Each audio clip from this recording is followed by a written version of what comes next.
So we have this unconditional promise that God made. This is the beginning of the line of the Messiah. And to me, that's going to be the most exciting thing we do as we go through the Old Testament. Now, let me take you, let's look, if you will, at chapter 15 of Genesis. Let me take you into a strange world. There were some strange things going on here, cultural things that are foreign to us, and unless we try to understand them, it just absolutely makes no sense. Genesis chapter 3:15 is very important because it began an unconditional promise. In Genesis chapter 15, we have something else happening here that's going to run parallel. Very important to note, and it's what I call the unilateral covenant. The word covenant is extremely important in the Old Testament. And in chapter 15, God makes a covenant. And by the way, anytime in the Old Testament where you read the words, and God made a covenant, that's not what the Hebrew says.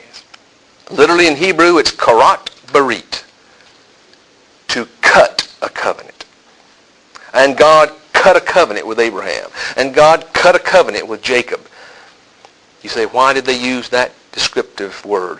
Because, here we go, get ready, a covenant was always made by cutting and shedding of blood. Always. Look at chapter 15. I know it's kind of gory. Bear with me. But let's look at it together. Chapter 15, beginning with verse number 7. And God said to Abraham, I am the Lord who brought you out of the Ur of the Chaldeans to give you this land to take possession of it. But Abram said, O sovereign Lord, how can I know that I will gain possession of it? So the Lord said to him, bring me a heifer, a goat and a ram, each 3 years old, along with a dove and a young pigeon. Abram brought all of these to him, cut them in two, and arranged the halves opposite each other. Well, let's stop right here. Make sure we understand and we get the picture. And I've often said, you know, when it comes to animals, I'm a wuss. So if God would have told me to cut an animal in half, I'd say, God, I'm sorry. You're going to have to get somebody else to do that. I can't do that. So now you've got to cut all these animals in half. Now notice what's happening, literally. And you lay half a heifer here, and half a heifer here, and half a dove here, and half of the dove. So you lay one half over here and one half over here. And I'm sure there's a lot of blood in between. And in that day now, what would happen is, if Lonnie and I were going to make a covenant with one another, we would come up with the terms of it. And then, at a certain point, he and I would walk together through the pieces of the animals. And what we were saying to each other was, if I don't keep my end of the covenant, let happen to me what happened to these animals. Literally, it was that type of blood-binding covenant. Now, let's read on. Get that picture in your mind. Let's look at verse 12, as God was making this covenant with Abram.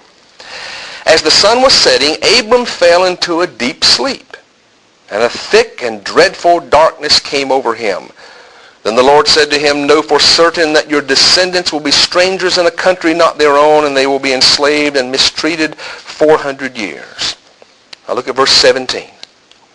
Now remember, Abraham is he's asleep. He's in a trance, or God anesthetized him, or whatever. I'm not sure what happened, but he's asleep. Verse 17. When the sun had set and darkness had fallen, a smoking fire pot with a blazing torch appeared and passed between the pieces, that is, the pieces of the animals. On that day the Lord karat berit, cut a covenant with Abraham, and said, to your descendants I give this land. Now remember what I said a few moments ago. Normally, two people make a covenant.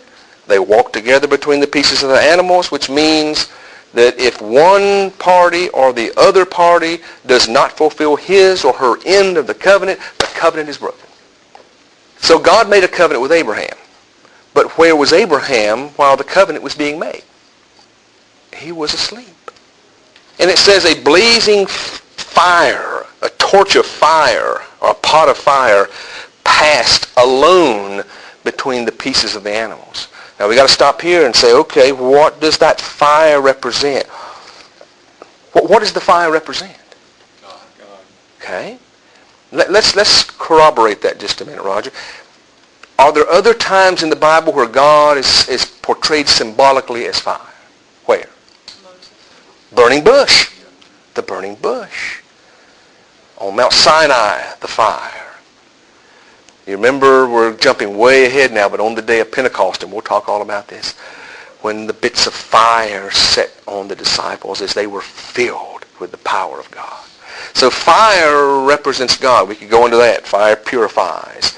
I mean, it cleanses. It purges. It empowers. It consumes. We could go into all of that sermonic stuff, but we're not going to. So the fire represents God.